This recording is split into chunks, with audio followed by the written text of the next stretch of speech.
సప్తాహాలకు వచ్చేవాళ్ళకి అది చెప్పిస్తాం అనమాట. ఏది 7 days కోర్స్కి వచ్చేవాళ్ళకి సత్చిత్త ఆనందము, సచిదానందం పేరుకు ముందు అది పెట్టుకోవాలని చెప్పేసి. సచ్చిదానందం సచ్చిదానందం అని చెప్పేసి ఎన్నిసార్లు చెప్పొచ్చు, 10 సార్లు చెప్పు, 100 సార్లు చెప్పు, ఎన్నిసార్లు చెప్పి ఏం లాభం? నిజంగా సచ్చిదానందం అయితే అలా సచ్చిదానందంగా ఉండాలి కదా, చెప్పాల్సిన అవసరం లేదు. కానీ వంటగది సమయం అయితేనే వంటగది పరిగెడుతున్నారు కదా. నిజంగా సచ్చిదానందం అయితే సచ్చిదానందానికి ఎందుకు జావాలు తయారు, ఎందుకు నిద్ర ఎందుకు, ఆకలి ఎందుకు, నిద్ర ఎందుకు? సచ్చిదానందానికి ఆకలి లేదు, నిద్ర లేదు కదా, కానీ అలా ఉండగలగాలి కదా, అలా ఉండట్లేదు కదా అంటారనమాట. గురుగారు ఇప్పుడు 7 days కోర్సు పేరేంటి అది చెప్పండి గురుగారు, కొంచెం వివరాలు మీకు. అంటే దాని పేరేంటి, దాని ఎలా రూల్స్ ఉంటుంది, ఎట్లా ఉంటుంది 7 days కోర్సు మీరు తీసుకోవడానికి? ఈ 7 days కోర్స్ వచ్చేసి నేను గారు ప్రధానంగా అంటే ఆత్మ పరమాత్మ రమణ మహర్షి 50 సంవత్సరాలు మాట్లాడేది నేను గురించి, నేను నువ్వు తెలుసుకో అన్నట్టుగా దాని మీదుగా పెట్టినటువంటి క్యాంప్ అనమాట. దాని సందర్భంగా దాని ఫేవర్ గా ఉంటుంది. ఇక్కడ ప్రధానంగా 2 ప్రశ్నలు. నేను అంటే ఏమిటి, నేను గారు ఏమిటి, నేను గారు ఎక్కడ ఉంటారు, దాని రెస్పెక్ట్ గా నేను గారు దాన్ని నేనే అంటారు, ఎక్కడ ఉంటారు వాళ్ళు అని ఈ 2 ప్రశ్నల ఆధారంగా జరుగుతుంది ఈ 7 days కోర్సు. అంతిమంగా తెలుసుకునేది ఏంటంటే నేనంటే సచ్చిదానందం అంటే సత్తు చిత్తు ఆనందం, నేను అంతటా ఉంటాను అనేది ఆన్సర్. ఇవి ఫైనల్ గా వచ్చేటువంటి ఆన్సర్. ఓకే. మొదట ప్రశ్నతో మొదలై చివరిగా ఆన్సర్ వస్తుంది. ప్రశ్నతో నేను ఎవరిని ప్రశ్న చూడొచ్చి లేకపోతే నేను అంతటా ఉంటానని దాంతో ఫినిష్ అవుతుంది. ఓకే. అట్లా ఫస్ట్ రోజు ఒక దినసరి క్యారెక్టర్ 7 days కి ఒక్కొక్క రోజు ఒక డిఫరెంట్ గా అట్లా ఉంటుంది. ప్రతిరోజు ఒక కోశం తీసుకుంటే అన్నమయ కోశం, ప్రాణమయ, మనోమయ, విజ్ఞానమయ కోశం, ఆనందమయ కోశం తీసుకుని ఇవన్నీ దాటిపోతే సచ్చిదానంద పరబ్రహ్మ అని అక్కడ ఫైనల్ క్లైమాక్స్ అనేది మా సినిమా లాగా. ఇప్పుడు మామూలుగా ఏవో కొత్తగా తీసుకోవాల్సిన అవసరం లేదు, అసలు కొంతవరకు తీసుకుంటాం. ఉపనిషత్తు, భగవద్గీత, మహాత్ములు చెప్పినటువంటి విషయాలు, పెద్ద మంచి విషయాలు. ఎందుకంటే ఇది అవగాహన చేసుకోవడం కోసం, వాళ్ళకి అర్థం అవ్వడం కోసం.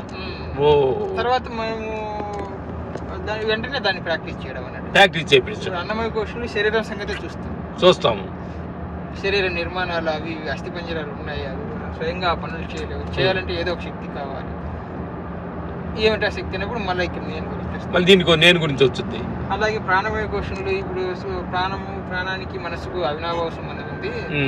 శ్వాస జీరో అయితే మనసు జీరో అవుతుందని ఇప్పుడు ప్రాణాయామం కొన్ని పద్ధతులు ఉపయోగిస్తారు నియంత్రణ చేయడానికి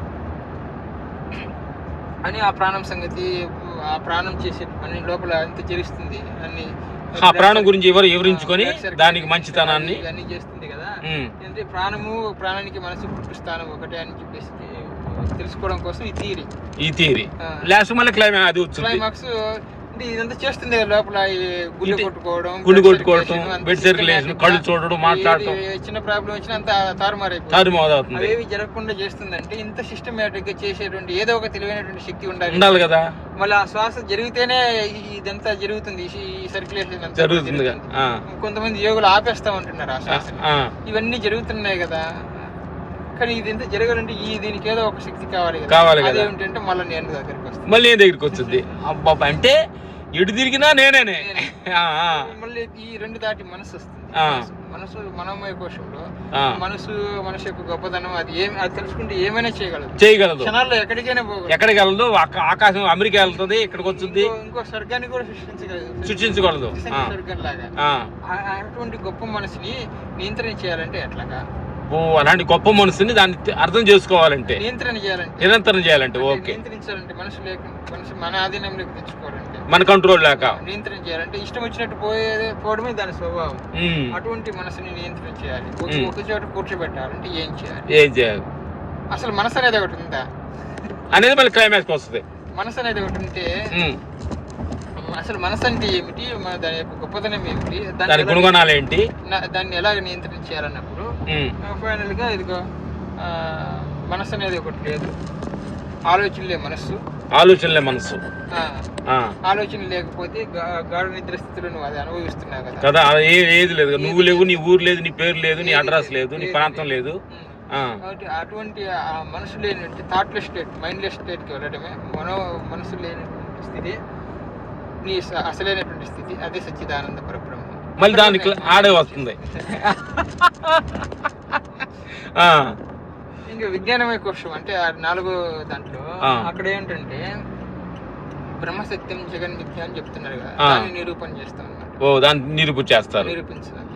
అక్కడ కూడా బ్రహ్మమే కదా, నేనే బ్రహ్మం అన్న నేనే, ఆనందం అన్న నేనే, ఆత్మ అన్న నేనే, ఇది వస్తుంది అక్కడ వస్తుంది. అంటే అక్కడ 4 పతంజలి మహర్షి పంచవృత్తులు చెప్తారు. వృత్తయ పంచతయ అని చెప్పేసి 5 రకాలైన ప్రమాణ విపరీత వికల్ప నిద్ర స్మృతయ అని చెప్పేసి ఈ 5 వృత్తుల కారణంగా 5 వృత్తుల నిద్రను పక్కన పెడితే మిగతా 4 వృత్తుల ప్రభావం వల్ల ఈ ప్రపంచం కనిపిస్తుంది. నిజానికి ఈ ప్రపంచం ఇది ఇలా లేదు, అసలు ప్రపంచమే లేదు, ఉన్నదే బ్రహ్మము, ఉన్నదే బ్రహ్మ సత్యం జగన్మిథ్య, జగత్ మిథ్య ఉన్నట్లుగా ఉంది అంతే, నిజానికి లేదు ఉన్నట్టుగా నీకు కనిపిస్తుంది బ్రహ్మగా అంతే అని నిరూపించినాం. సూపర్. ఇది 4వది. 5 మళ్ళా చివరికి బ్రహ్మమే సత్యం అన్న అదే వచ్చింది. ఇంకా చివరికి ఇంకా ఆనందమయ కోశము, అక్కడ నేను గారి గురించి, అసలైనటువంటి నేను గురించి. ఆనందం అంటే ఏమిటి, ఆనందం అంటే ఏంటి, ఆనందమే నీ స్వరూపం అని చెప్తున్నారు కదా. కాబట్టి అక్కడ కూడా నేను ఈ ఆత్మసిద్ధి వచ్చింది.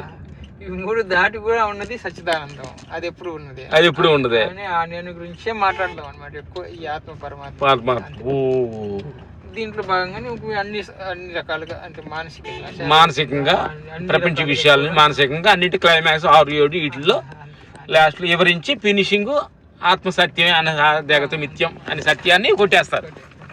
నేను స్థిరపడ్డా, నేను ఎక్కడున్నా, నేను మొదట ఈ శరీరంలో ఎక్కడ ఉన్నట్టుగా భావించేటువంటి నేను అంతటా ఉన్నాను తెలుసుకోవడం, ఉన్నాను నేను సచ్చిదానందం, నేను అంతటా ఉన్నానటువంటి భావన రావటం. Super super super. ఈ 7 days కోర్సు, ఆ కోర్సు పేరేంటి గురుగారు? నేను గారి పరిశోధన, yoga of self enquiry. Okay okay okay okay, good good. లివర్కి నేను గురించిన పరిశోధన అనే సత్యాన్ని 7 days కోర్సు గురుగారు మన హైదరాబాద్లో ఇంకా ప్రాంతం నిరూపించలేదు, అది ఎక్కడ ఏంటి అనేది ఇప్పుడు ఈ సెర్చింగ్లో ఉన్నాం. మేము ఒక దానికి వెళ్తున్నాం అనమాట. హైదరాబాద్ 2 hours జర్నీ బెంగళూరు వెళ్ళే రోడ్లో ఒక చిన్న ఆశ్రమం, స్కూల్, కాలేజీ ఏదో ఉంది. ఇక్కడ వాళ్ళు ఆహ్వానించారు గురుగారిని, దాన్ని గురుగారు మేము తీసుకుంటున్నాం. అక్కడ అన్ని వాతావరణం అన్ని సౌకర్యంగా వాళ్ళు ఉందంటే గురుగారు ఇక్కడ పెట్టవచ్చు. ఇంకా 2-3 ప్రాంతాలు కూడా గురుగారు చూస్తున్నారు.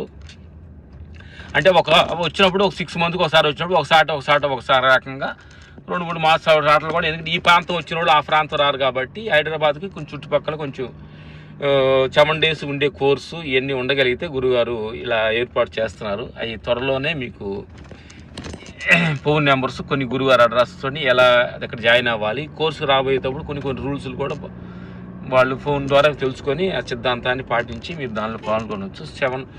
7 daysలో అద్భుతంగా ఆహార నియమాలతోటి ఈ దేహం మీద ఉన్న మన భ్రాంతులు, ప్రపంచం మీద, సంసారం మీద ఉండి ఈ భ్రాంతుల మీద చాలా క్లారిటీగా గురుగారు క్లాస్ తీసుకొని ఏటిని ఎడవద్దు, వాటిలో నువ్వు ఉండొద్దు అనే సత్యాన్ని గురుగారి దగ్గర ఇప్పుడు మేము ఈ జర్నీలో చేస్తున్నప్పుడు అన్నిట్లో ఉండండి, అది నేనుగా అనుకోకుండా ఉంటే ఇది ఉంటే ఏది మీకు అంటదు అనే సత్యాన్ని మేము క్లారిటీగా ఈ జర్నీలో గురుగారి దగ్గర మేము తెలుసుకున్నాం అనమాట. మీరు కూడా ఈ క్లాసులో పాల్గొని కొన్ని ప్రపంచ విషయాలు, బంధాలు వీటి లోపలకు కొన్ని షుగర్, బీపీలు, బ్లడ్ ప్రెషర్స్కి చాలామంది ఇబ్బంది పడుతున్నారు.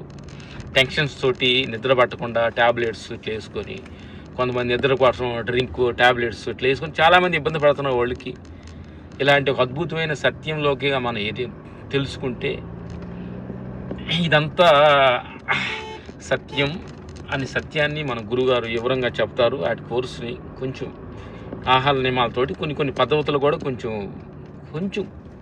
కష్టతరంగా ఉంటుంది. ఏదైనా మనం తెలుసుకోవాలంటే విశ్వ సత్యాన్ని మన ప్రపంచ విషయాలని తెలుసుకోవడానికి కోసం, ప్రపంచంలో ఎదగడానికి కోసం ఎన్నో ఉంటుంది. కానీ నిజం సత్యాన్ని తెలుసుకోవడం కొంచెం కష్టమైన ఉంటుంది. గురుగారు కరెక్టే